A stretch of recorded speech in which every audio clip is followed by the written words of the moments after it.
This is Noise. Listener, can you hear me? Kept you waiting, huh? Looks like there's more content at pixelbenders.com. You'll have to click the link in the description below to access the site. You can send your questions to info@pixel-benders.com. If you would like to leave us a message, our frequency is 209-791-0995. Got it? Okay, you're ready to go.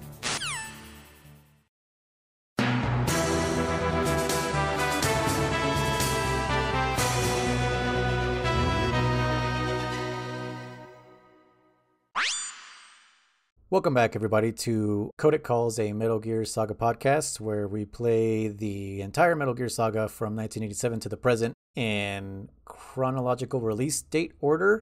I am your host, Noise1, aka Luis, and I'm accompanied by my two co-hosts. As always, we got German, aka Riser, aka Contra. Hey, what's up? And then we have, in the blue corner, DammitKriss, aka Chris, aka the world's worst gamer. Hello. You know what I remember today, Chris? You have two other AKAs. Two others? Yeah, do you not remember them? I don't know. One of them is Blue Rhino Boss. Oh, yeah. My PlayStation name, yep. And then your other one is Faller. Oh, yeah. Oh, yeah. That was a joke because German's name is always Riser, so I was like, I'm going to do the opposite of that, Faller. Yeah. I forget what brought it up to me. Like I think I saw something that said like Fowler, and I was like, why does this look familiar as I'm reading it? Because like I always saw it next to your character in GU and stuff, and I was like, oh, Faller. I was like, that's what it is. So yeah, Chris is taking the lead with 5 names. Oh, there's plenty more that have not been told to him to his face. I'm not surprised. Yeah, just off pod, we were just talking about how he earned his name, DammitKriss. Chris knew German and your cousin, Bonnie. Before I met anybody, they worked together and stuff and whatever. And I guess Bonnie's the one who actually coined the phrase DammitKriss, I think, right? Is that what you're saying? Pretty much. I was like, damn it, Chris. A group effort, but mostly her saying it. Yeah, I mean, it was just every time. It was, damn it, Chris. That was it. Yeah, and then the first time I played with them, we were playing Monster Hunter World. I think it was also with Damien, I think. Oh, Damien. Yeah. Damien, German, and Chris. And it's the first time I ever talked to Chris, ever heard his voice or whatever. I remember we were readying up for a quest on Monster Hunter World. And he was just taking fucking forever. And I wasn't saying anything because I was like, I don't know what this guy's doing. Maybe he's pro. He's like picking out his gems and whatever and setting up for whatever we're about to fight. It was probably Great Jaggers. Who knows what it was? Probably something hella small. But like, yeah, I was like, okay, just waiting. And then I just sitting there, Chris. We're like, Chris. Yeah, he's not doing anything. He was just standing around. Probably hadn't even accepted the quest yet. I forget what he was probably doing. not. No, probably he not. probably Yeah, would. absolutely not.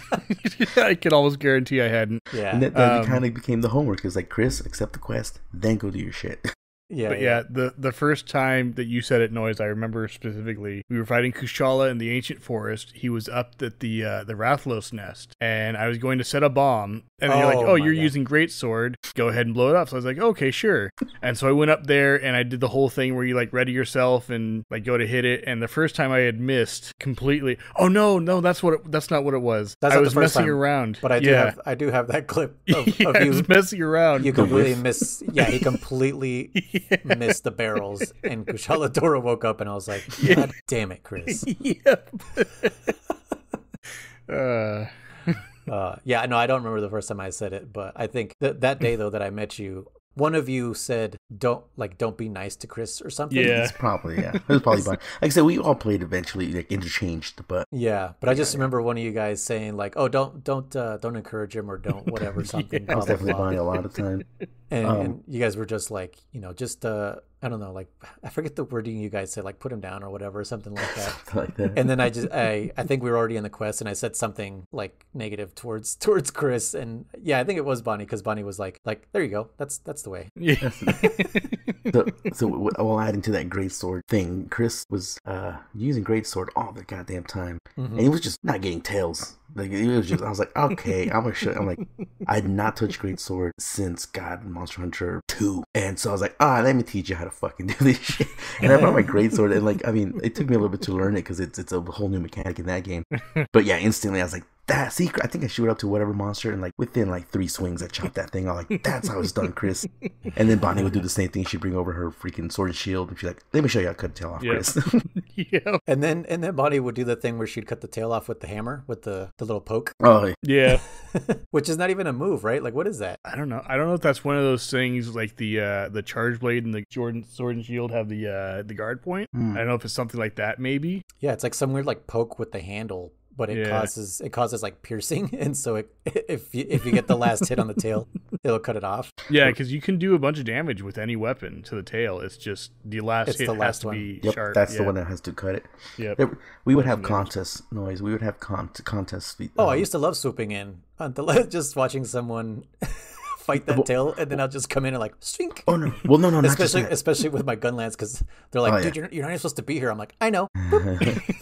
No. Our contests were like, can we kill this monster? Like a different sub monster before Chris faints to be fucked. If we were there to hunt Nargigante or whatever, me and Bonnie would be like, all right, let's go over here and kill this thing before Chris faints 3 times, or just random stuff like that. I'd be like, yes, just I think one game weren't we trying to purposely kill you, Chris, or something like that? We just probably chasing you down. Just like flinching him or something. Yeah, just trying to flinch so you die on purpose. We're like, it was just fun. We'd make up different games like, fuck it.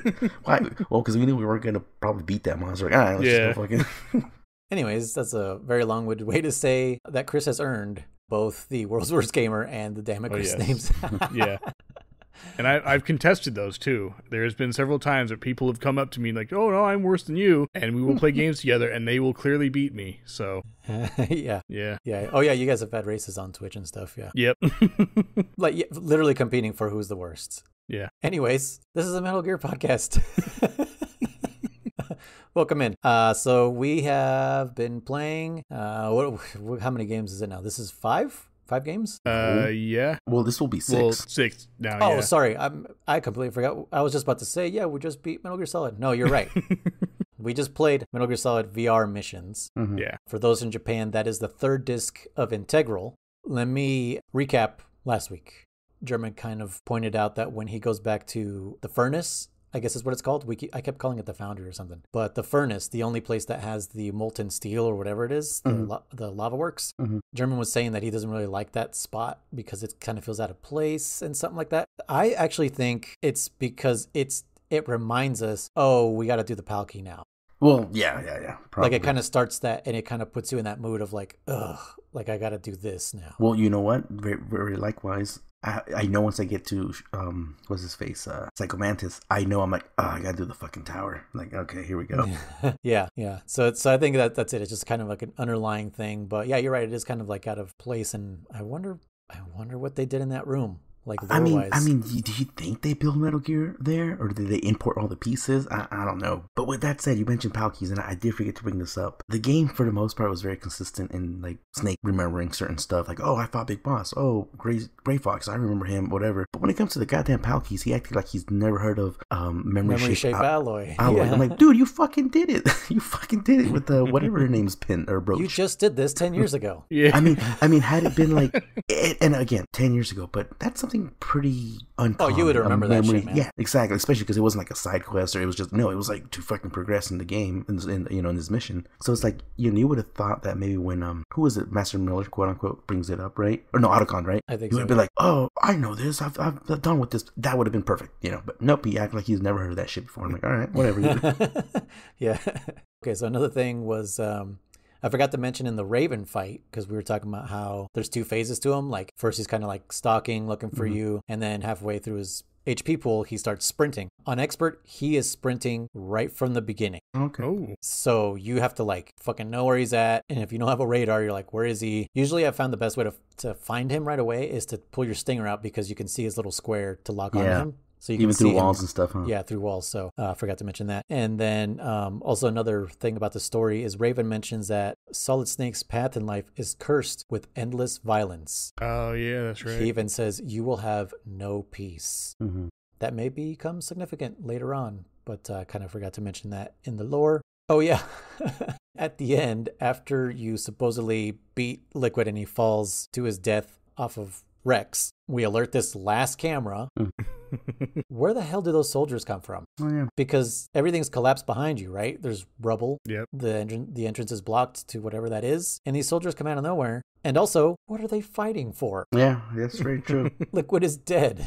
Unless they also know that they are, brothers and sisters, as Liquid called them. Mm-hmm. If they know that, then, that's a hell of a brotherhood. No wonder they were fighting so hard. That's a good point. I also did want to bring this up, too. And there's other games and maybe other Metal Gear games I can't think off the top of my head, but other mediums that do this. And it pisses me off. It's like super secret bunker, super secret military base, security up the wazoo, cameras, the works. But yet there's a fucking escape tunnel that all it has is a couple of fucking checkpoints. Yeah. And mind you, maybe that again, Metal Gear's so damn top secret, right? But yet going through that damn tunnel, past the two checkpoints, there's just one door separating you from Metal Gear. Pretend it's a level 7 key, whatever. But I'm pretty sure enough dynamite or C4 would in real life would get through any fucking level door, So I was like, I always thought that was funny. I was like, super secret, but oh look, move that bookcase and you can get out. I was like, okay, then it's not that secret anymore, Yeah. It's got a weak point, if you will, kind of like the Death Star. Was it called the Death Star? Yeah, the Death Star. Dude, I drew a big blank right now. I was like, was that what it's called? Yeah. It's kind of like, really? Like, okay, super secret, but there's a back door and anyone can get in it, kind of, Well, yeah. Did you watch Rogue One? They explained why that's there. It was built into the system. I know. I don't remember it. I saw it once. But obviously in the 1970s, they didn't think that. They were just like, it's a vent or whatever it was. And it's just like, well, who put that there? What an idiot. But yeah, I never thought about that escape tunnel. Like if Snake would have just gone through that way, like if he didn't need to talk to Donald Anderson or Kenneth Baker, literally could have snuck in around the back. Someone there has a level 8 key. Maybe that's what that door is, and just fucking gotten in there and be like, oh, look, I'm here. Yeah, exactly. Someone has to be rotating those soldiers with the key. So just wait for that moment and rush in, Yeah, were those guys just chilling there the whole time? They're just what are they called? The sentry guards, or what do you call those cashier attendants that are on bridges that collect the fares? Oh, the toll booth. Oh, yeah. Yeah. Is that all they're doing? Yeah, and who the fuck is driving in there anyway? Yeah. Isn't it like it's frozen because it's winter or whatever, but... Well, somebody drove in there because there's 2 Jeeps in there. That's true. Yeah, somebody drove. Oh, I guess Ocelot and Liquid? I don't know. Could be. You could have been dropped off with some kind of cargo chopper or something, but... Hindy. Yeah, the Hindy, I know. Oh, yeah, while we're on the subject about last week, I want to point out that during Chris's stream, Chris, even in our predictions, Chris is much like Colonel Campbell. He thinks Colonel's coming back. He thinks Naomi's coming back. He thinks Meryl's coming back, and what's her name, Mei Ling's coming back. But fuck Natasha. She can go fuck off. He didn't think about her. He didn't mention her. I don't think he likes Natasha. Much like I think remember on the ending when it says, "You, me, Mei Ling, we're all safe." It's like, but not Natasha. I was like, what the hell are you talking about? But you're right. He doesn't. He doesn't mention Natasha at all. That's hilarious. Poor Natasha. There is something I wanted to cover at some point, but I kind of forgot to do it before we did this episode. There is like it's like a novella, and it's called In the Darkness of Shadow Moses, I think is what it's called. And it's a novella written from the perspective of Nastasha Romanenko. Interesting. I've always wanted to read it, but since I'm highly dyslexic, I just never got to read it. If you're at all interested, I'll give you a copy. It's not even, I don't know, maybe like 10 real pages long or something like that. It's in Metal Gear 2, I believe. Is that Substance. where it's at? It's either in 2 or Substance. It's in there, but I remember reading it and I was like, ooh, I want to read this. But again, I was like, I just want to play the game too, though. So yeah, because I think you're right. I think it's like in one of those like previous mission things, like the way Metal Gear 1 and Metal Gear 2 are in the previous missions for Metal Gear Solid. You can read all that there. So I think you're right. I think that's where it is, because someone put it on the internet and it's just like, here's that. Yeah. No, it's in 2, like the 2 or Substance or whatever the 2's version is. Yeah, like the special stuff. Okay, makes sense. Extras or whatever. Yeah. And then I have a correction for myself. I called Sergei Gurlukovich. I gave him the wrong rank. He's actually Colonel Sergei Gurlukovich. Okay, so he's Colonel. My bad. Well, well, I'm sure he's there. Chris, don't worry about it. Hey, you know what? Well, he's mentioned at the end. Remember, when Ocelot and Liquid are talking in the PAL room, and that's when you kind of learn that Ocelot's working for Colonel Sergei Gurlukovich. He's the one who gave him the Hindy. Yeah, that's right. Oh, that's right. Yeah. So I was gonna say, I kind of was thinking about something is if we ever want to talk about something spoiler free, we can just turn off Chris's input and then talk about it. Oh yeah. And he'll never know unless he listens to the podcast. Then he'll know. You guys don't listen to the podcast. It's fine. Let's see what else. Oh, we remember we didn't really know why Campbell was being all sus and stuff. So I kind of forgot, but Colonel was sus because they used Meryl to get him to cooperate. So that's why he cooperated with like Jim Houseman and keeping secrets. Oh, that's right. Yeah. From Snake and stuff is because she's his niece and whatnot, and so that's how they got him to do that. I guess we didn't even mention, but Liquid's goal was to reestablish Outer Heaven, which was Big Boss's dream. He said he wanted to bunker down there in Alaska, and that was going to be the new Outer Heaven, and we completely skipped over that. And the camera. I told Chris, I was like, I'll tell you, a little secret about the camera, and then forgot to mention it. You can take pictures of ghosts. Oh yeah. You brought it up and never Yeah, and then I never mentioned it again. But there's like I think 60 ghosts in the entire game. So you have to be standing in a perfect spot and then pointing at a certain object, and then you take the picture, and then when you look at it in your memory card, there's ghosts there, and the ghosts are actually staff members of the game. And I forget which one Hideo Kojima is, where he's at, but he's in there somewhere. He always puts himself in the games. The rations freezing, I forgot to mention, also happens in Metal Gear 2. Did that happen to you, German? In 2, yeah. I got that in 2 for sure. I'm telling you, I never knew they froze in a Solid. Yeah. I never knew. I completely forgot until Chris mentioned it, and I was like, oh, that's true. Yes. And I think that is it for last week's recap. You guys got anything you remember? I have a bit of a correction on my end. I think I had said that I bought a PlayStation and then I bought the VR. I think that was a mismemory because I didn't. Hey, guess what? The mic just fell.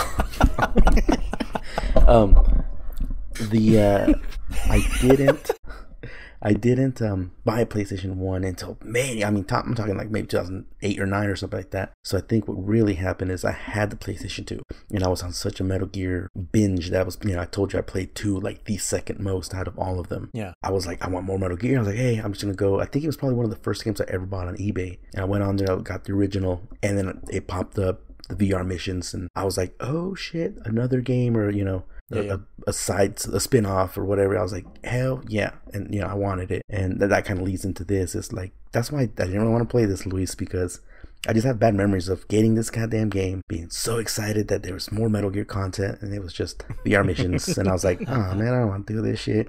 With that said, we could lead into this episode. I didn't complete it this time. And I don't think I completed it my first time back in 2002 or whatever. You did say that memories. You mentioned earlier in a text that you remember the mystery missions. So did you actually did you actually unlock them back in the day and like do a couple of them? So what I think I did, and because there's plenty of even the advanced missions, I was like, I remember doing this, but there was plenty that I don't remember touching. Yeah. My thought is I had a Game Shark. So my thought is I probably punched in the Game Shark to unlock everything. Yeah. Okay. And then I did some of the Mercer ones. I have the faintest of memories of controlling the ninja, but again, that could be false memories. But I know 100% I didn't complete this disc. I didn't care. Okay. Back then, yeah. So back then, I 100%ed this game, and once again, I did it. I'm going to be singing this game's praises because I think it's awesome, and I think this game is the reason why I got really good at Metal Gear. And what's funny is that the game, it teaches you how to use every single weapon to the best of its abilities, all the tricks you can do with it. Yeah. And actually, this is the game, I figured out that this is where I learned about putting C4 on the enemy. I was going to say the same thing, probably. That this probably came from that one mission. Yeah, there's one specific mission that you have to put C4 on a soldier, and at a certain point, because he's just standing there, kind of like looking left and right, and then at a certain point, he walks between two cameras that you have to destroy, and once he walks between those two cameras, you set off the C4, and he blows up both the cameras, and then you can get out of that mission. It was one of the puzzle ones. Mm-hmm. But yeah, like I actually had to look it up this time because I was like, dude, I'm pretty sure I have to attach C4 to him, but he's not moving. I just didn't wait long enough. What's funny is that video you sent us, that so we can kind of go through and watch some of the more fun missions fun ones, on there. Yeah. I read one of the comments, and some guy said kind of what you said. He goes like, dude, I got this before I got Metal Gear Solid, and man, when I played Solid, I was a fucking beast on that because after doing all these missions, every freaking the feel of every weapon, which makes me think, if VR missions were included in the original disc, or with the original package, if you will, there's a chance I might have played it more. And it is funny how advanced, how they really do teach you how to play the game, but it came out after the base game. So Yeah. And I think it was, I don't know if it was originally planned for, I mean, it came out 1 year later. Yeah, 1 year, exactly. So I think maybe once they were like close to completing Metal Gear Solid, they were like, you know what? You know those VR missions we put on the original game? Like, what if we did more? You know, and then just made like a whole expansion out of it. It definitely wasn't full priced. I think it was like $30, maybe 20. I want to say you're right about that. Yeah, 20 is probably the lowest I think that game was when it came out. But not only did it teach you like the weapons, but it taught you the enemy AI. Like it showed you how stupid the soldiers are. Yeah. Oh yeah, 100%. I mean, which is hilarious because Naomi in the mission briefing videos, she mentions how these guys are geniuses and have IQs like over 200. They're the creme of the crop, man. Yeah, they're the best. I know. I always love standing just outside their phone cone of vision. Yeah. And be like, you don't see me, dude? You don't fucking see me here? All right, whatever. Yep. Yeah, and even, fooling them with the box and then... Oh, sure. Like, come on. Well, I do have to say this. This is kind of I guess, I don't know what the word would be, but a future inside looking backwards. Remember, this is a sneaking suit. Just because we see it as this big, solid gray blob doesn't mean it's gray, or you know what I'm saying? Like, what if Snake is really blending into his background? Well, gray is, like, dark gray is actually supposed to be the best for camouflage. Because I guess black stands out. It's true contrast, yeah. Yeah, so it's just like, and I think did I learn that from Batman or something? I think that's where I learned it from. I think I learned it from Batman or something where ninjas dress in gray, not black. So not that I learned it from like Batman saying it, but I learned it because Batman is always dressed in black, and I'm like, and someone mentioned it to me, like a friend or something. I was like, well, that's not correct. Like Batman shouldn't be in black. He should be in gray actually, because if he's a ninja, he's not gonna blend in when he's completely black, contrasting against all these other things. Yeah. But you know what I'm saying with that, right? Like he stands out to us as the player, but as far as we know, he's pretty camouflaged, Oh, I get what you're saying. Yeah, so that's something that I thought about too. Like maybe when 5 came out and I was playing that one, and the AI is way different on that one, but still I was like, oh, you know what? Now that I think about it, I mean, they stand out for us to control them, but if there was really someone camouflaged there, it'd be a lot harder to see them. Yeah, and especially if you're not like presently looking for something. Exactly.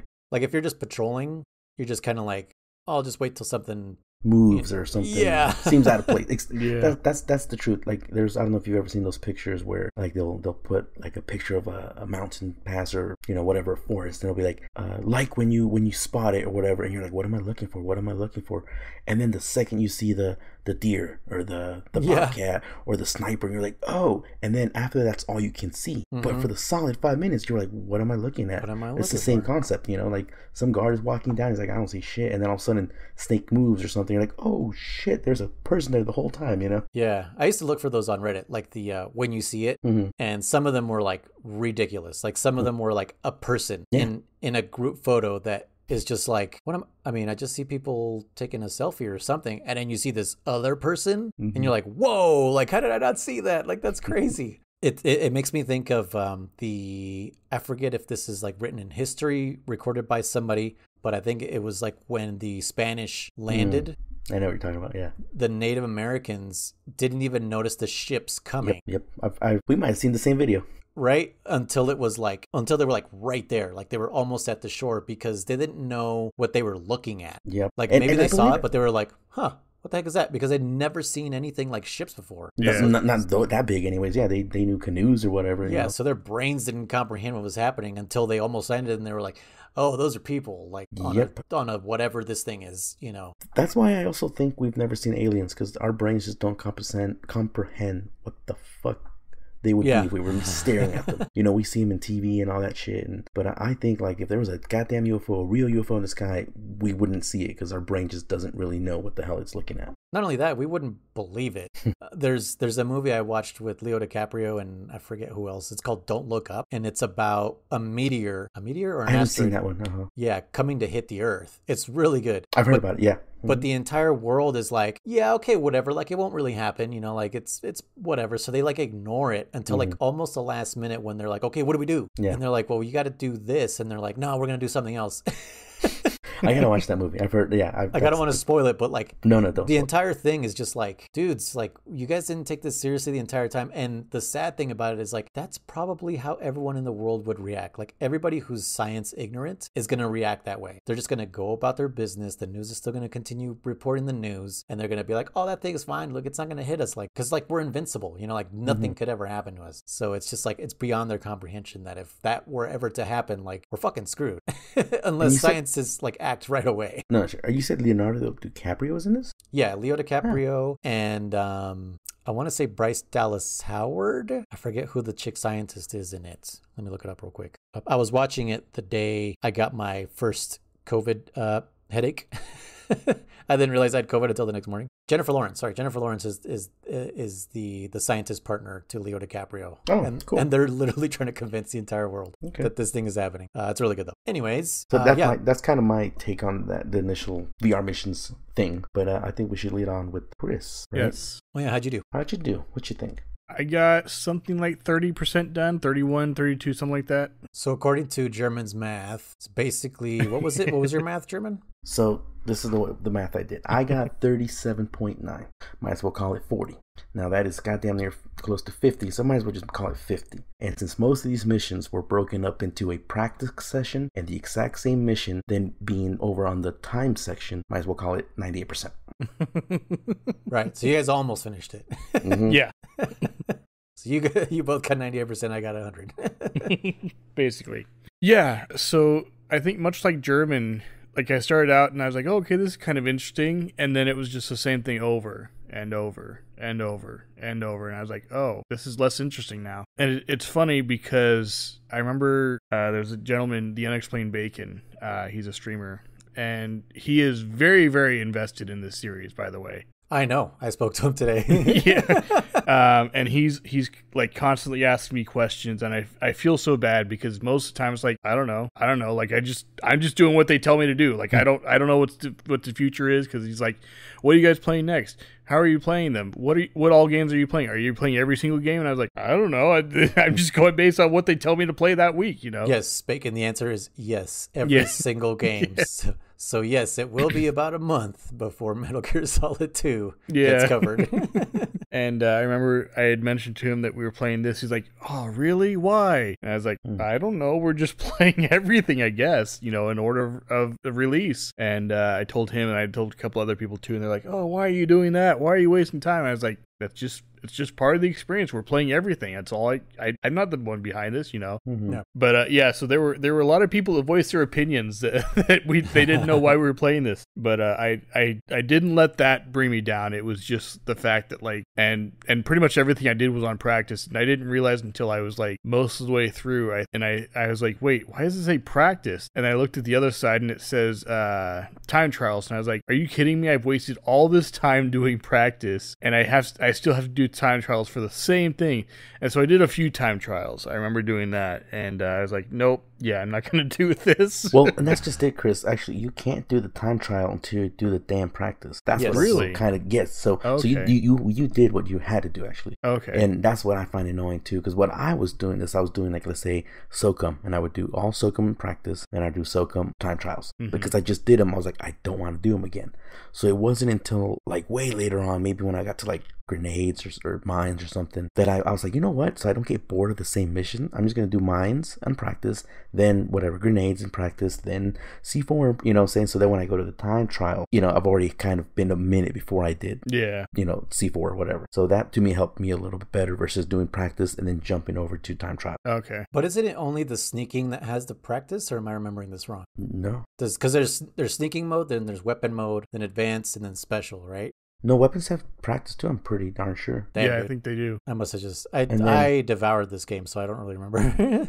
And then the weapons did have practice, because I did those as well, yeah. To get, I believe, I'm kind of misremembering now, and I just did this yesterday. I think in advance, that's when it stops doing practice. Yeah, that's when you do one target versus targets, and then you get immediately the against time people. trial. Yeah, against people or whatever. Yeah. Yeah. So on that one, you're like, okay, I don't have to do all of them. Just got to do one with that weapon, and then it unlocks the other ones. Yeah, that's why I was telling you guys, like, the beginning part is all like, it is pretty much the same 15 missions from the main disc that are there. there. Yeah. And then once you get into advanced, then it becomes fun. Like the other ones are just teaching you how to use all the weapons. And then once it gets advanced, it sucks that they're locked behind, that you have to complete those before you. It's like, man, why couldn't these been unlocked? You know.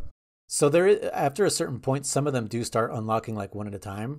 So like in advanced, like some of them would start unlocking one at a time. Like you don't have to do all sneaking, all weapon to get everything unlocked. That's just the way I did it because I'm OCD. So I'm like, I'm going to do everything in order. Same. And I wasted a lot of time trying to get first place. Yeah, you don't even need to. You don't need to. That's what I told you guys. Beat it.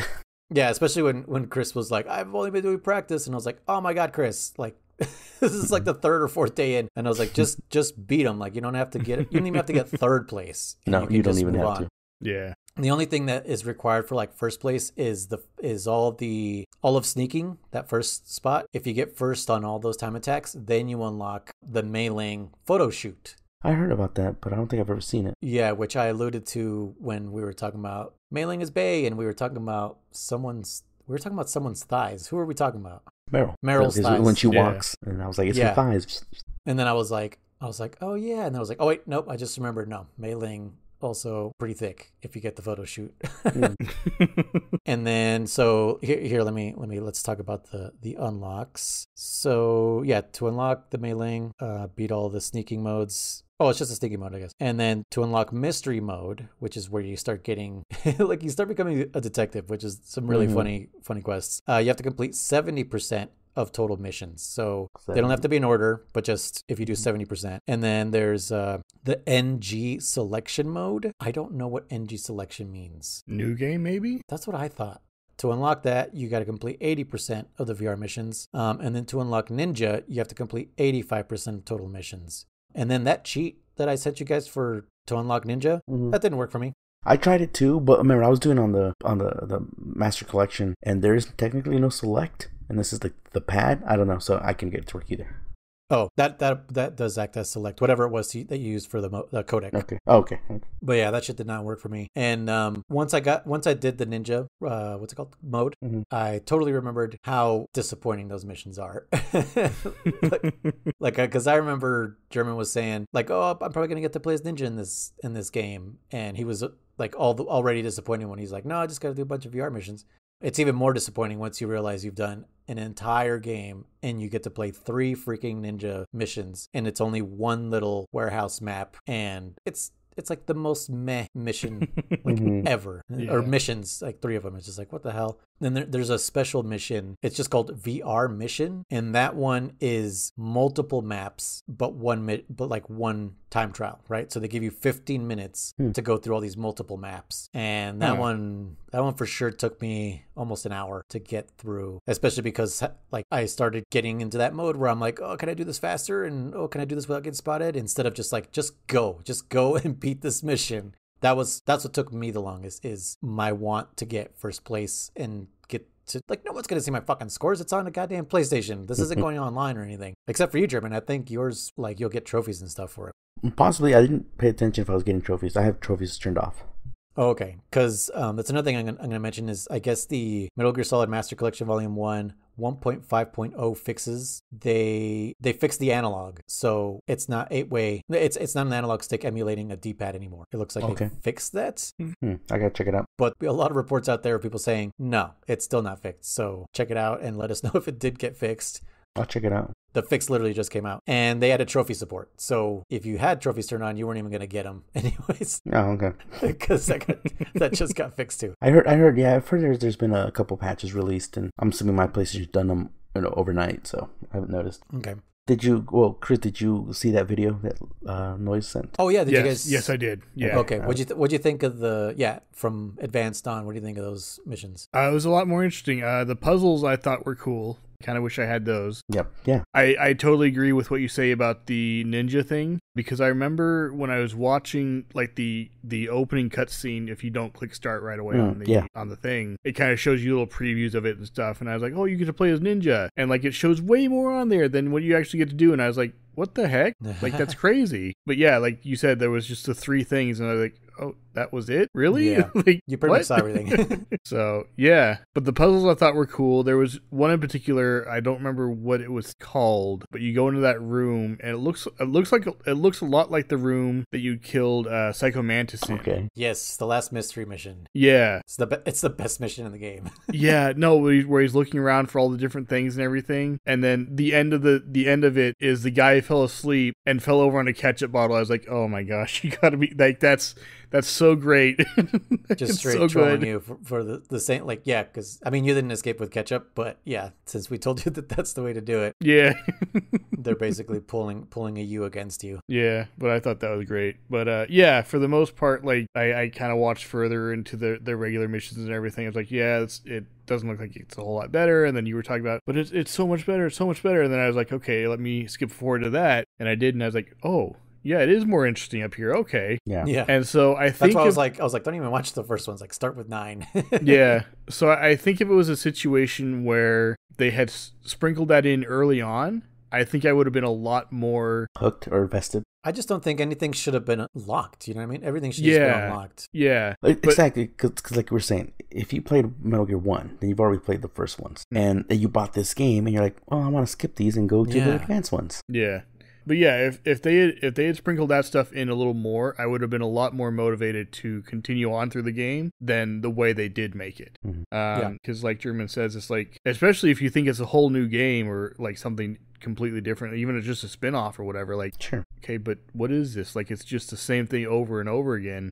And I can't imagine if it took me, well, I mean, I know that I'm the world's worst gamer, but with an adult brain, I can't imagine if it took me that long to realize I don't know about that, but that I was doing practice this whole time, and there was time trial available too. You know, if younger people were playing this, you know, how long would it have taken them and stuff like that. So, but that's just me. So yeah, I mean, this game was made for like die-hard Metal Gear fans who did not have another game to play. Yeah, that's well, true. well, like I said in the message, like 1990, me, the one who played Metal Gear the first time, that borrowed George's PlayStation, that version of me would have been all over this. I would have been first place on every time attack and all that stuff. But when I got it, like I said, I just got done playing 2, so it was like, nah, I'm not doing this shit, you know? Yeah. But yeah, I think for sure the first mission I did my first time around, because it's the first mission I did this time around, was the PSG one, sniping. Who doesn't love sniping? Yeah.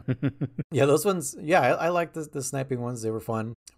The ones I didn't find very interesting were the FAMAS ones. Okay. Because you could just spray and pray. Yeah. Obviously, the less ammo you consume, the better for your time, because the bullets and stuff count towards your time. Yeah, I noticed that. Yeah. So they're kind of a bonus for sure. So if you can save your ammo. The one thing that like it definitely made me better again. Oh, this actually taught me the run and gun with the SOCOM, because I was like, how am I going to get these times when every time I shoot I stop, right?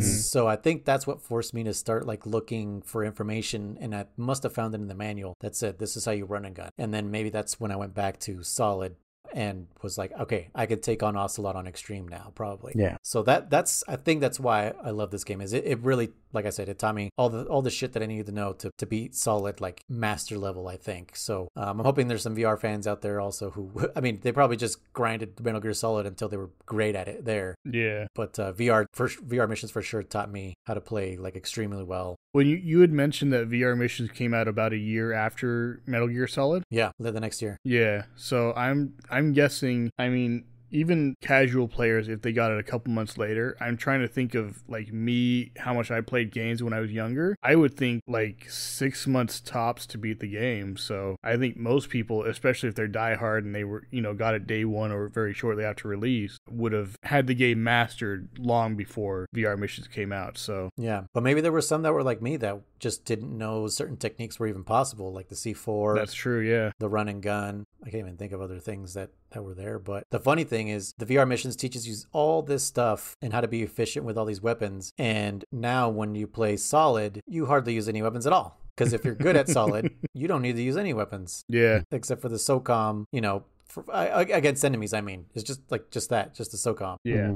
Yeah, honestly. Yeah, and then obviously for bosses, but yeah. What would you guys think of like the UFO mission where you had to like shoot a bunch of stingers and then the fucking UFO shows up out of nowhere? That was a bit silly to me. I liked it, but I'll go on, German. Oh no, I was gonna say I thought it was silly too. Obviously, I mean, but then you get the giant fucking genome soldier, so that was kind of fun too. Ginola. Yep. Yeah. Isn't it like kind of a Donkey Kong, right? Not Donkey Kong. That's fucking Mario. King Kong. Yes. Because they say, what does he say? Genome protect Meryl or some shit like that. Yeah, protect Meryl because she's the damsel in distress. Yeah. Which is kind of morbid because it's the part of the game where she's sniped, so she's just laying on the floor. They like use that same animation. She's just there on the floor, like, I can't move. I'm just like, damn. I didn't even think about that. Yeah, I figured she was just sleeping or unconscious or something. No, well, because I watched the video in this particular times. So I didn't get to look at her and notice it because the video guy just kind of starts shooting the fucking soldier. Yeah, the guy in the video was just like speedrunning everything. Yeah, he was. Honestly. Yeah. Oh, I was gonna ask. On that final mystery mission, does he still get up? Is it still completed if you don't look at everything? Can you just sit there and wait for time, or must you look at all the items of interest? The timer just needs to run out. I did test that way back in the day because I had that same thought. I was like, wait a minute, can I just fucking just wait here? And I immediately went back into the mission, just sat there, did nothing, and then he just gets up and I'm like, god damn it. I didn't have to do anything at all. And on that one, that's another one that I have like slight memories of doing, and I don't think I saw it on the internet back then. I don't think anyone had posted on the internet back then. So again, that leads me to believe that I did a goddamn Game Shark to just unlock everything. But I know I didn't complete it, so I'm trying to verify that. You must have Game Sharked it? I must have. I had it. I owned the Game Shark, so there's no doubt I probably punched it in there. There's no doubt I probably punched in codes for Metal Gear Solid and just had camo right off the bat or infinite ammos and all that. Oh, I never did it on Metal Gear Solid, but I did it in the VR missions, and you can only put down like 8 fucking C4. So it's not like the trailer. Oh, okay. Yeah, okay. Yeah. Oh, yeah. That's right, because, yeah, it only allows... It'll probably bog down the entire system if you put more. Well, that trailer, they put down like 30, man, or something. It was ridiculous. They got God mode on, dude. They got debug mode. They're like, put C4 everywhere.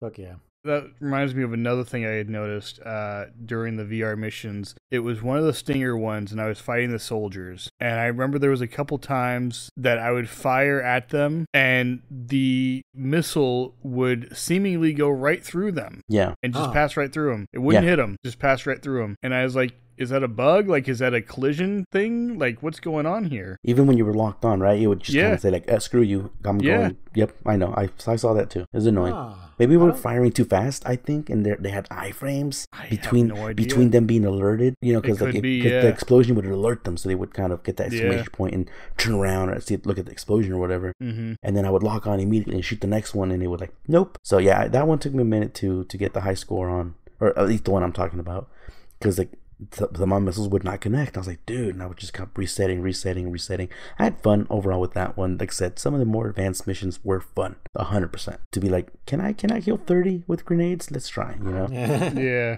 But yeah, like it's all that previous stuff. So you're like, I don't want to do none of this shit. Yeah, the previous stuff is real tedious. That's just it's just like master your shit. Like I was saying earlier, like the SOCOM stuff, I had to learn how to run a gun, and, you had to learn to tap square super fast while still holding X. Mm-hmm. Like it was like,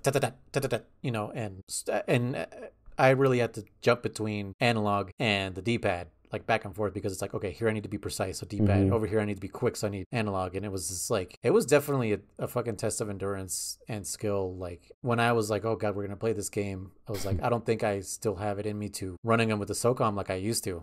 Like even then, I remember being like my hands would cramp. You know what I mean? Yeah. I remembered that feeling from back in the day before I even touched this game. And no, as soon as I started, I was like, here we go. And I started feeling my hand cramp, and I was like, no, I can fucking do this.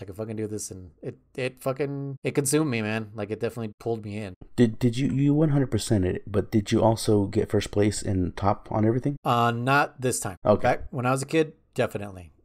I covered that board. Like there was first, second, and third because of how many times I attempted it. But this time, no. I only first placed the ones required for meleeing, and then the rest of them, if I got it, cool. If I didn't, whatever. Or if one of them like really bothered me, where I was like, I know I could do this better. Yeah. I did the same thing. Yeah. Yep. There was some where I'm like, I don't care. And there was some like, nah, I can beat this.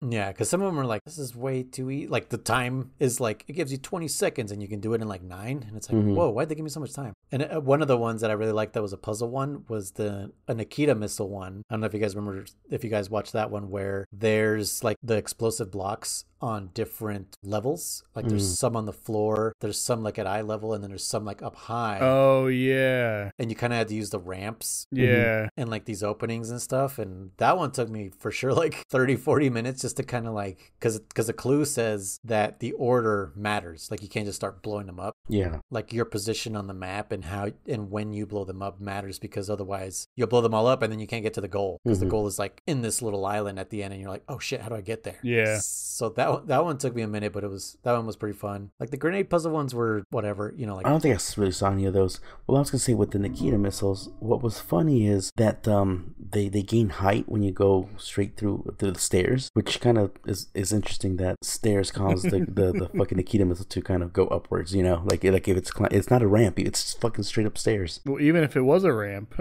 why is it not hit and just collide? True. Yeah. But I did like the Nikita ones. Those were pretty fun. I don't think I did puzzle ones, but I did the advanced ones. Those were fun. Yeah. Oh, that reminds me, the practice ones with the weapons, the Nikita level, was the only one I could not get through. The Nikita one in the weapons? Yeah, so you have the no weapon where you do the sneaking, and then you do like the SOCOM and the FAMAS and all that kind of stuff. Yeah. And then it comes to Nikita, and it's like basically mazes you have to go through to get to the one target you need to destroy, right? Oh, yes, because some have to go through like little tunnels and stuff. The third or fourth one, I can't remember what it was. I saw it, I gave it a try a few times, and I couldn't do it, and I was like, I'm done. I'm just going to stop here and move first on. person? Did you went into first person? I right? did. Okay. It's still hard, sure. It didn't help me, yeah.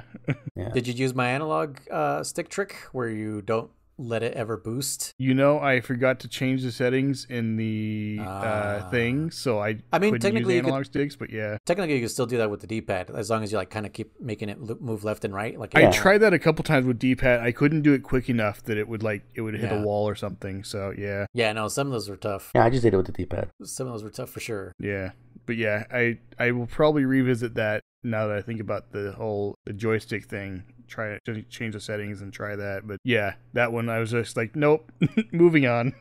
Yeah, no, I would definitely say revisit this game. Maybe if for some reason you guys are done with whatever section we are with the next games, like see, just because watching somebody do it and you experiencing it is completely different.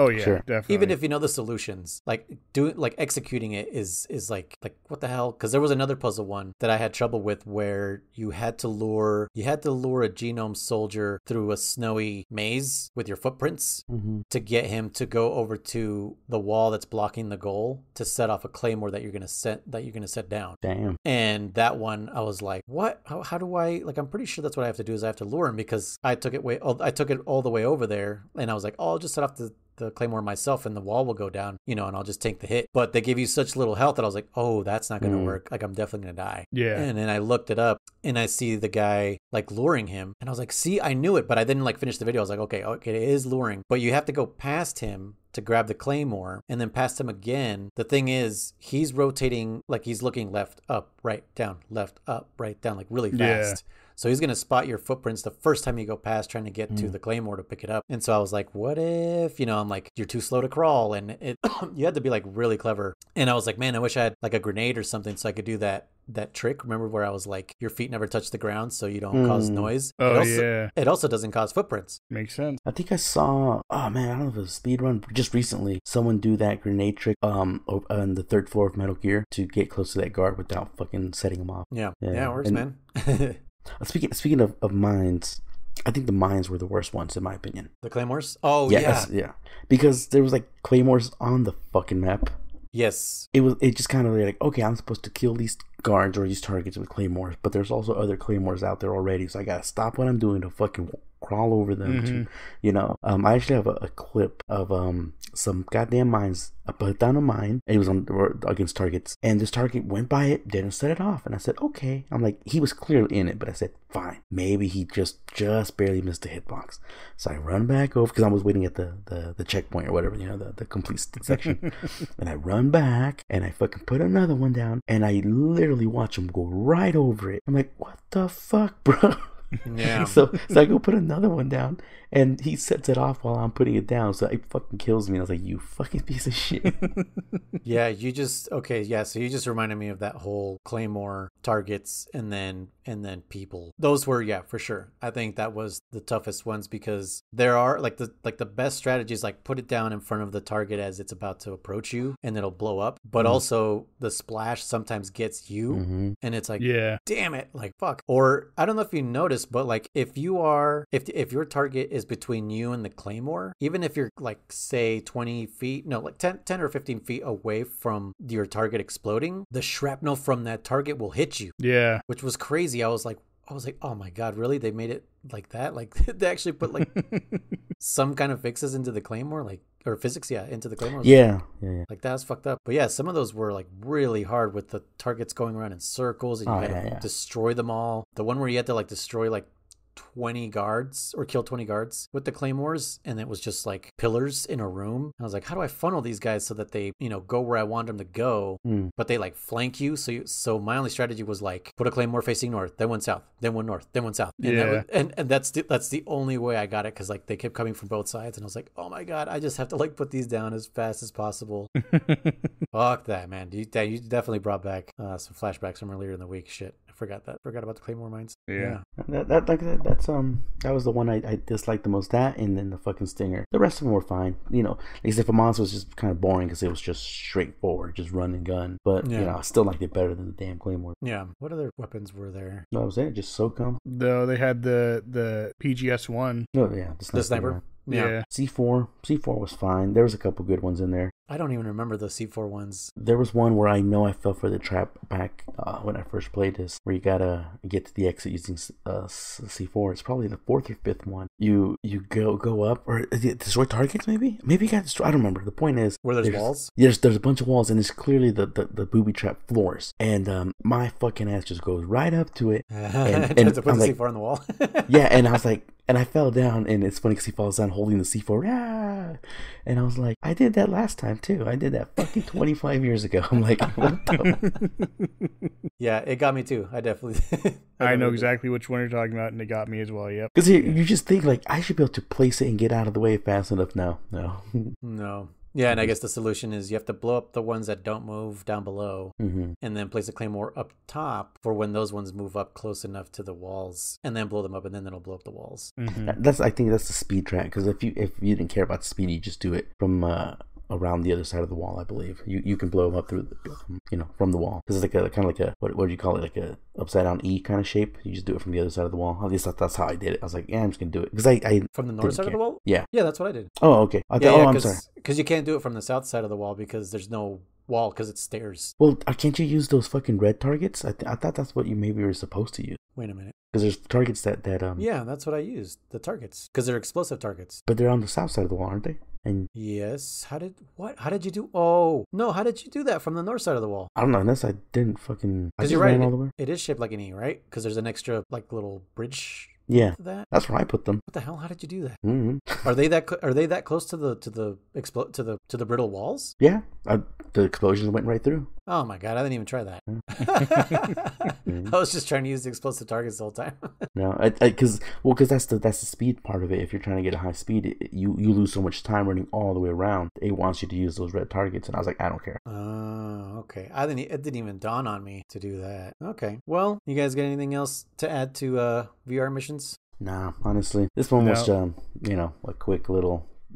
We're playing them all. If this was a Legend of Zelda podcast, this would probably be like the part where we're playing Wands of Gamelot or some shit like that. It's like, just play it, move on. Oh, poor VR missions. I feel bad because I really enjoyed it. Again, I had a blast. Well, because you played them right after one. Remember, I like I said, I played these right after fucking two. So I was like, so it's like a downgrade. It was a super downgrade. Yeah. And Chris was stuck doing practice. Yep. And that's life of Chris. Always doing something wrong. DammitKriss earning his name. Yep. Well, anyways, so that was VR Missions, released in '99, the year after Metal Gear Solid. Almost to the date too, which is funny. Really? When do you have the dates? I had them up here a couple seconds ago. Let me look it up real quick. So VR Missions, September 30th, 99, and then I have Metal Gear. And at least this is US from what I can tell. Or it's just what Google's bringing up. And then Metal Gear was September 3rd, 1998. Oh, man. Like just a little over a year. Mm-hmm. So, yeah, they had some time to develop some shit. Mm-hmm. Yeah, I feel like VR Missions was like if you think about it, it's like the real Super Mario Brothers 2 to the Super Mario Brothers 1. Yeah, I can see that. Where like Miyamoto was like, let's make shit harder and fucking like test players with the second Super Mario Brothers. Mm-hmm. And all the Americans were like, nah, we ain't about that life. Like, we don't want your Super Mario Brothers 2. And they're like, oh shit, we need to give him an easier Super Mario Brothers, which is crazy because the Super Mario Brothers 2 we got, it's pretty hard. It's fucking hard also. In my opinion, yeah. Yeah. It's hella hard. You ever try to fucking beat that just chilling? I have, and I haven't beat it yet. You've never beaten it? I've gotten all the way up to Toad. But then I've died, and then I was like, I beat it. Dude, yeah, I pulled a U in fucking Castlevania. I beat it. Listen, there was a boss. I beat it. It's not my fault the castle turned upside down. And there's a lot more there. A lot more. Dude, like everything was just starting to wreck me. And I was like, I'm not going to start grinding right now to get stronger. Are you kidding me? Like, no way. Like, I just went through this. Now you want me to go through it backwards and upside down? Fuck that. I do still have the game saved. So at some point I will continue it. There's also a Naomi photo shoot. I forgot to mention. A Naomi photo shoot, really? Yes, I don't exactly know the percentage to unlock it. It's not very high, but it's once you unlock it, you just save your game, go to the menu, and then you go into what is it, extras, where you get to see. There's like a movie there. What is the movie? I think it's the TGS trailer. Yes, that's what it is. Yeah. And then then there's three options. There's 2 photo shoots with Naomi, one with her standing and one with her at her desk. Mm-hmm. And then the third one is the secret mailing one. Yeah. But yeah. Okay. VR Missions. If there's any true fans, not like these 2 folios out there, let us know in the comments. Or am I the only one? There can't be. I can't be the only one. If I'm the only one in the world, like, that's crazy. Again, I like the advance. I like the mystery.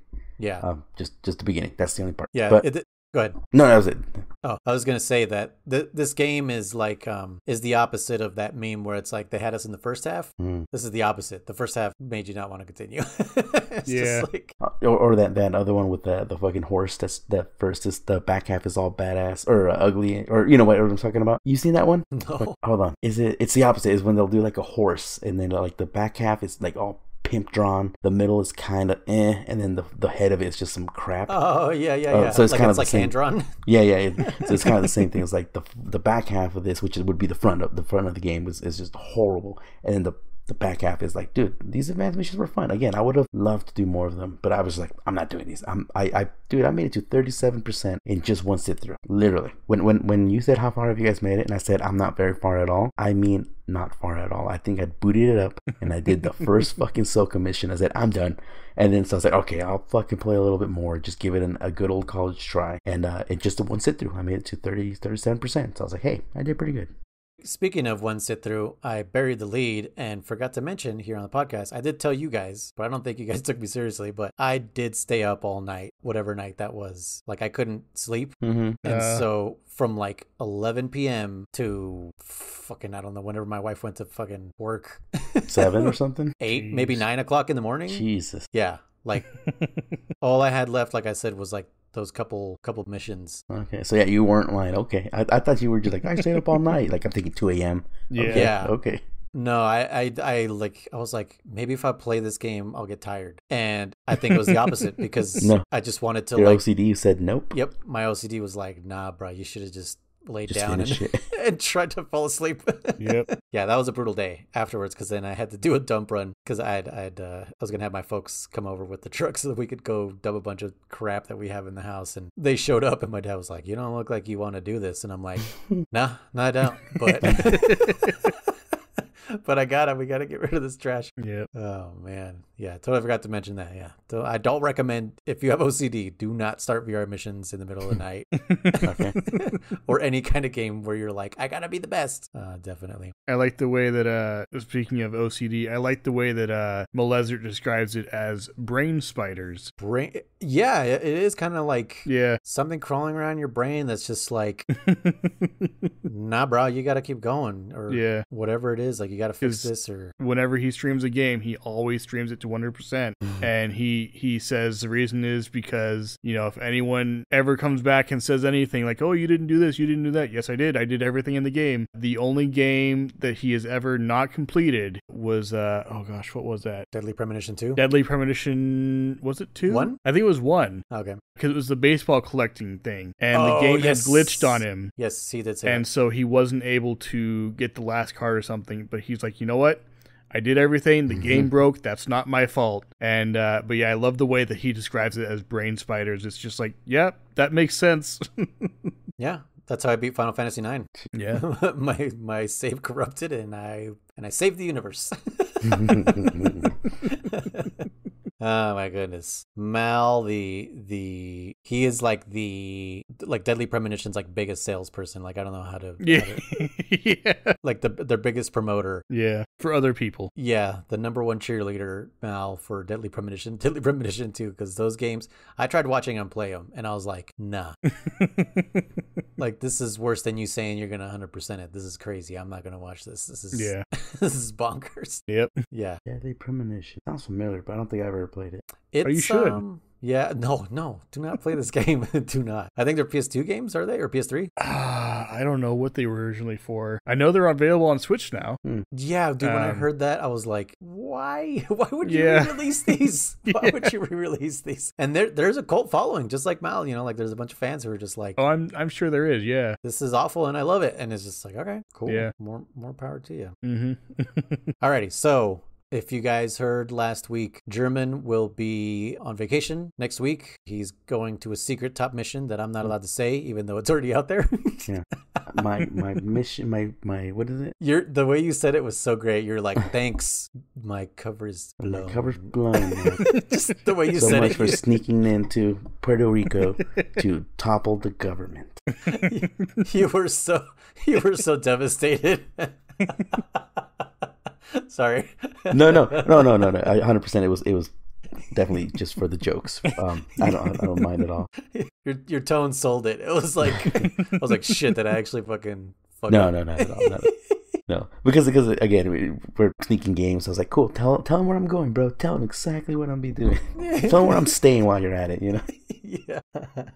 This room at this time at this hotel. Yeah. But yeah, so he won't be with us next week. But Chris and I will continue on. Mm-hmm. Guess what, Bacon? You're going to be even further delayed, just so you know. We're not going to start Ghost Babel yet. We do want to play that with German. We don't want to leave him without playing that wonderful game that a lot of people are big fans of. So it is recommended to gamers who loved Metal Gear 2. And correct me if I'm wrong, but we all enjoyed Metal Gear 2, I think, right? I don't know. Like no, not Solid 2. Oh yeah, okay, yeah. The 2D one that was pretty much the blueprint for Metal Gear Solid. Yes. I like 2. Yeah, solid, good, solid. Again, key. Keeping it solid. Yeah, good game. I like 2. So yeah, I did forget to mention that also when we were talking about Metal Gear Solid, is that so many similarities between that and Metal Gear 2. Oh yeah, the keys, the frequency. Well, the radar to be, and then the the radar, the introduction of the radar, betrayals, the fist fights. It's basically the same game. 100%. The same way Link's Awakening, or not Link's Awakening, sorry, A Link to the Past is the same as Ocarina of Time. A lot of people would make that comparison. That's why a lot of people are like, Link to the Past, man, it's the best. You know, there wouldn't be no Ocarina of Time without it. I'm like, yeah, I agree, but Ocarina of Time. It's the breaking that mold. That maybe it's the same storyline, maybe it's even the same sequence. It's just so immersive. But you went from 2D to freaking 3D. It was revolutionary at the time. It's just super immersive. I think that's what pulls me in. And also, I didn't grow up with a Super Nintendo, so I got a bias there. While we're on the subject here, I was gonna say I didn't mind starting Ghost Babel. I was just gonna say I'm just gonna be MIA for that first podcast and catch up on the second one, on the next one. It's up to you guys. Because I can play it. Like I said, I'm literally only gonna be. I'll be back Wednesday night. but because it'll be a pretty damn long flight, I probably won't be able to do the cast. We can do Thursday if you guys are up for it. I'm fine with that. Yeah. If you're down with that, like, I don't want, because I know there's like a period of adjustment. Like, you're going like East Coast, and I remember when I went to Florida last year. Yeah. And we came back, and then I went to work the next day. I was like, or no, I was going to go to work the next day, but the climate change and the jet lag absolutely knocked me on my ass. And I was like, I got to call in. I can't go to work. I am off on Thursday. I have that the whole week off technically. I'll be off from tomorrow. Okay, so you'll have time to rest all the way till next Sunday. So let's do that. Let's do start Ghost Babel. Okay, all right. Well, bacon, good news. I'm glad I'm just like talking to one person. There's this entire other audience that are like, why doesn't he talk to me? Well, I'm here also. Let us know who you are. We'll do a shout out. Yeah. By the way, Spy, you're welcome for the shout out last week. Did we shout him out? I did. Chris did. Yeah, I said his whole name with the underscores. I said not _A_Canadian_spy. Yeah. Nice. Not a Canadian spy. I think I might have put him in the show notes. I hope I did. Okay. Like, I think I actually like linked to his. Yeah. If I didn't, I'll do it on this one. And please do that for Bacon in this one as well. Awesome guy. Nah. He's got enough attention. Yeah. No, yeah, I'll put him in the show notes too. But yeah, my original plan was because even your sister German, she was like, "What, you guys are gonna go on without him?" And I was telling her, I was like, "Oh, me and Chris, we're gonna talk about like Metal Gear clones. Like, we'll talk about Siphon Filtered or something." As I was thinking about it, like while you're saying like, no, yeah, let's just do it Thursday. I'm kind of glad you're saying that because I feel like this episode was kind of a struggle to like talk about stuff. I was like, I don't even remember what happened. And I spent like 2 solid days 100%ing this thing. And I don't remember anything I did. Yeah. Well, Ghost Babel, 100%. I haven't played it. Chris hasn't played it. Have you played it? I have dabbled a little bit in it just so I can get the mechanics of it. But in the past, you haven't. That's what I'm trying to say. No. So you're saying you have dabbled in Babel? I've dabbled in Babel, yes. Ghost Babel, man. This was a game that when I first saw that poster. Hey. What do you mean poster? What poster? Okay, sorry. There's no such poster. What I'm trying to say is when I first heard about this game, I wanted to play this so hard. I was like, and I didn't know it was a Game Boy Color game. I just thought it was some Japan exclusive. I was like, I want to play fucking Ghost Babel. I thought so too. And you know what? It's only called Ghost Babel in Japan. Is it? It's called Metal Gear Solid for us. Okay. So I think that was to like bring people in like, oh, did they just like port Metal Gear Solid to the Game Boy Color? Okay, you're right. And oddly enough, like the mechanics are there. Like the little that I've played, I'm like, dude, this plays just like Solid. Like you can crawl, you can press up against the wall, you can knock on the wall. Yeah, you can wall press, you can. I've only seen the tiniest gameplay. You can sidle. You can sidle against the wall. So you can like press against the wall and then also sidle. Cool. Which I didn't know was a word until Wind Waker. That's the game that taught me the word sidle. Did you ever notice that when you press up against the wall, the A button says sidle? No, I never. I really says sidle. Nope. Yeah, because I was like, what the hell is that word? Like I literally had to look it up in the dictionary. Speaking of Wind Waker. Actually, that's the funny part is I used to hella pretend I was fucking Snake. Yes. You fucking crawl around the grass and shit. You push up against the wall and that if you push the joystick slightly left or right, you can make his eyes move left or right. Like he's all sneaky. I was like, oh, dude, I did that shit all the time, dude. Speaking of which, totally forgot to speak about the soundtrack to this game, to VR Missions. Did anything sound familiar to you guys? Yeah, for sure. It was the theme for, you're gonna tell me because I don't remember, but it was for Metal Gear. So Metal Gear 1 for most of the missions, maybe half the missions. It's the dun. Yep. The theme. What is it called? Theme of Terra or something. And then for other missions that I didn't even realize it until this playthrough. If we hadn't played through Metal Gear 2, I would not have recognized the song. But it's definitely the. And then when you get discovered, it's a. Okay. It's literally Metal Gear 2. Oh yeah. And I was like, oh my! I think that made me enjoy the game even more. Like it, like I had nostalgia for a game we played a month ago. Yeah, I can agree with that. When I was playing it, I was like, oh, yeah, that's where that song comes. Which I knew the songs, but once you heard it, because we played it and it was constantly fucking playing, you know, versus just seeing a quick clip about it or whatever. Someone, did you know? And the clip is playing. We played it. I was like, oh yeah, there's that song again. I remember it. I like this song. Yeah, and all I kept thinking when the Metal Gear 2 music was happening, all I kept thinking was about you, how you were saying like, I'm not gonna lie, the soundtrack to Snake's Revenge, like it got me. Like it like it became catchy, and I really liked it. Like that's all I kept thinking about. I was like, yeah, those are some catchy tunes on Snake's Revenge. It's too bad the game is awful. So on Ghost Battle, since none of us know much about it, how are we breaking this up? Okay. Do you have a checkpoints? So the game is split up into 13 stages. So it's not as open world, I guess, because the other ones are kind of open world, right? They're Metroidvanias. Sure. This one is not that way. It's you beat a stage, you move on with the story and the area. Okay. So there's 13 stages. Dude, this is like a Portable Ops for Portable Ops then. Yes, this is very much mission based. Pocket-sized missions, yes. Yeah. This is the first time we see this kind of thing. Well, I mean, you don't choose your mission, but yes, it's level based. Okay, cool. So the first checkpoint I was thinking is, what's half of 13? 7 to mission 7. Okay. Because I like looked at the descriptions, not the descriptions, but the names of the stages, and those kind of gave me context clues to like what's in each stage. And it looks like stage 7 has a boss. Okay. And then stage 8 has just like levels, and it doesn't look like it has any bosses or something, according to the name. So I'm thinking our first aim is to go to stage 7, beat stage 7. If it takes us like too long to get through there, that's where we'll stop. Okay. Right. If it takes us all week to get to stage 7, that's what we'll stop there, and then we'll talk about that on Thursday, and then we'll continue on the next week with stages 8 through 13. Okay. Good deal. Yeah. If the game is easy and we're just kind of flying through, we could just fucking knock it out in a week. Okay. And a certain listener out there, I won't say his name, but he knows who he is, will be stoked.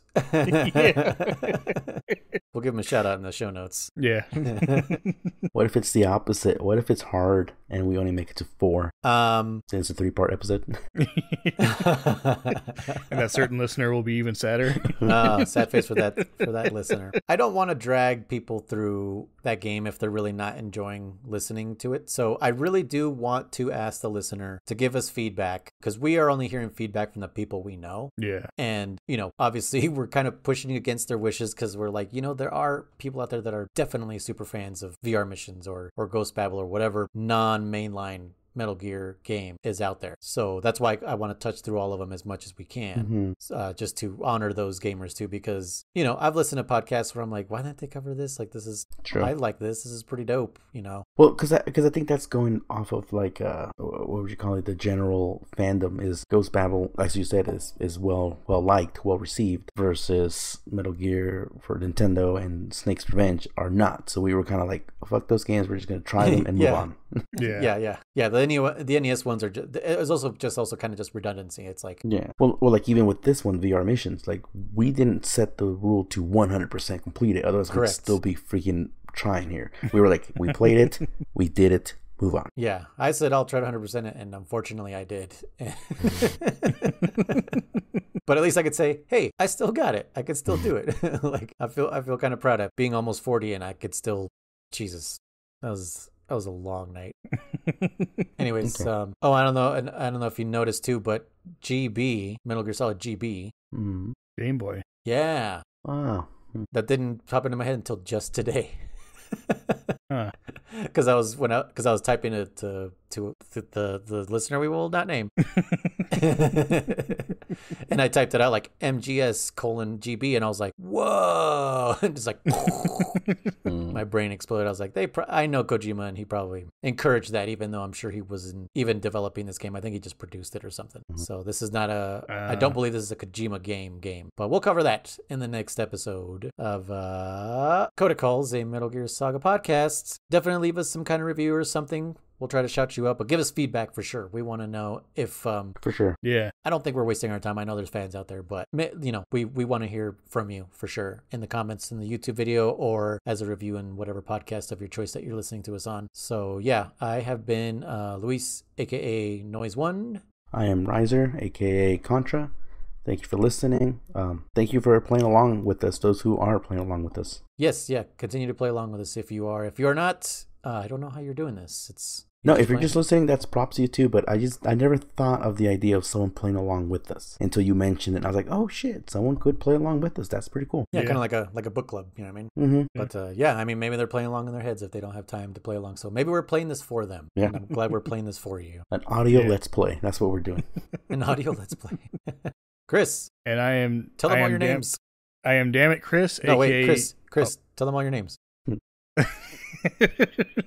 There's too many. I am Chris, Christian, Christoph. Chris, come on, go ahead. Go ahead, Chris. No. Chris, hurry up. Christian, aka Christian. Yeah. All right, Chris, go on. I'm ready. Go. But yeah, I'm DammitKriss, aka the world's worst gamer, aka Chris, and thank you all for taking the time out of your day to listen to us. We really appreciate it, and it blows our minds how many people are taking their time out of their day to listen to this. Oh, what happened? I thought you were going to say something else after that. Oh no, sorry, that wasn't it. I was like, hello? Little dead air there. Maybe we shouldn't do this. Luis broke. Yep. Oh wow. Anyway. He's broken, dude. He's broke. Chris, you broke another one. Oh man, just like you, Jeremy, with the. Oh, dude. No, wait, no. Please, no. Oh shit, dude. Oh fuck. Oh man. Oh, it's gonna be hard editing this part. Okay. He was waiting for something. I felt it too. Yeah. I was like, and then what, Chris? He definitely sounded like he had something else to say. You know what? I think we were expecting him to sign off. Thank you for listening. And we're out. Or young. Yeah. Young out. Yeah, exactly. Actually, yeah, shout out to another Metal Gear fan there. Young, yeah. Oh, yeah. Young, yeah. I know he's listening. All right, guys, we're ready. Bye. Bye. Yes, sir. The entire episode is out now. Those 3 are still playing. More content? Yes, sir. Pixel-benders.com is the best place to find it. Yes, you can click the link in the description below. Yes, you can send your questions to info@pixel-benders.com. No, sir. It doesn't cost a thing to give the show a 5-star rating. That's right. Nobody knows you are the one that will keep this podcast alive. Yes. Thank you. Goodbye, Mr. Listener.